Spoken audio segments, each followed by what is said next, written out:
Hello, hello. Magluluto po ako ng ulam namin. Nilagang buto-buto. Ihigo po tayo ng sabaw. Yan po ang naisipan ko ngayong menu ngayong tanghali na aming ulam po. Kaya ito po, may pinalambot na po ako na buto-buto. Ito po'y isang kilo po ito. Ay, daw. At ito, kanina ko pa po ito pinalambot. Tingnan natin kung po pwede. Kasi po, marami po akong hindi na. Marami po akong sangkap na ilalagay po dito.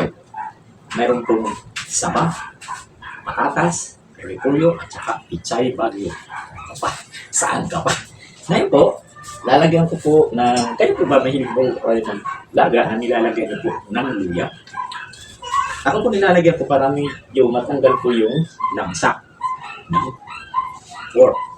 Ang anak ibang gaytin yung kasi ba. Ayan po, yan ay ilalagay ko. Luya at saka sibuyas.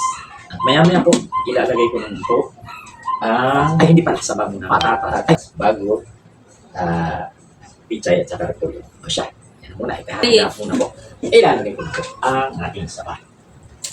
Yan. Okay. Sa ito. Ilagay ko naman po na itong paminta. Buo po. At syempre, ilalagay ko na rin po yung ating patatas.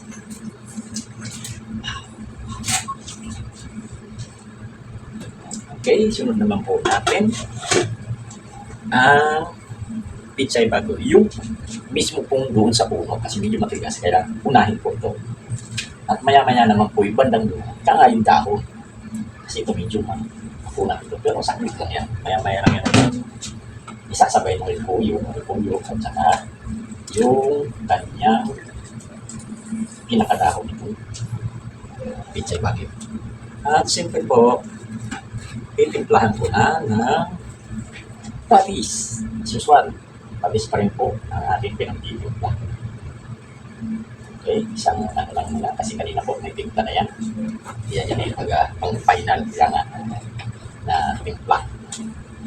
Tingnan natin mamaya kung kulang. Okay na. Para mamaya paglagay ng dahon ng pichay bagyo at saka repolyo, mga ilang minuto lang. Wala pang isang minuto pa. Pwede na. Okay. Tingnan naman ulit natin kung okay na.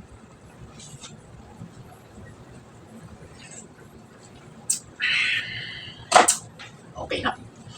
Di baling medyo matabang malat kasi pag malat, siguradong matak-atak na reklamo ng mga kasama nito. At least nagtatapis naman po sila. At ilalagay naman po natin ang repolyo. Lagay na itong dahon ng pichay bagyo. Hindi ko naman tinanggap kasi ayan, na rin yan. Okay.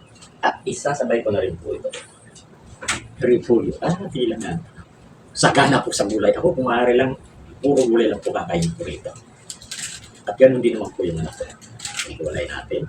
Kasi itong repolyo, mamaya pag naluto yan, yung ganyang kalalaki, wala na yan. Parang maliliit na lang din yan. Kumukuya puso kaya magkakapulit-pulit. Kaya mas maingay yung ganyang hiwa. Kaya medyo malalaki siya. Ayan. At okay. Wala nang dapat intindi sa timpla kasi timplado na taka natin at maya-maya medyo imimikos natin ng konti. Imikos-mikos ka nga. Imikos-mikos na natin. Ayan. Para ka nga ay manuot ang laman. Ayan siya. Wah, lala. At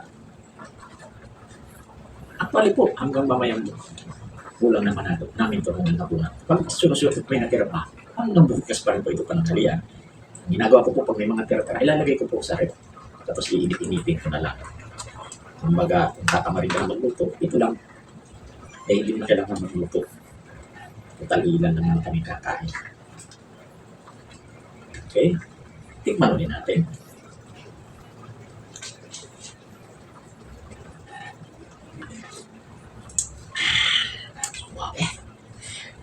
Sige po, luto na. Tara, kain na po tayo. Kung sino makihigop, kung makiingin ng sabaw o gulay, marami-rami po to. Magdala na po kayo ng lalagyan. Tara, sabayan niyo po kami kumain. Muli po, maraming salamat sa inyong matyaga. Paano? Ayun.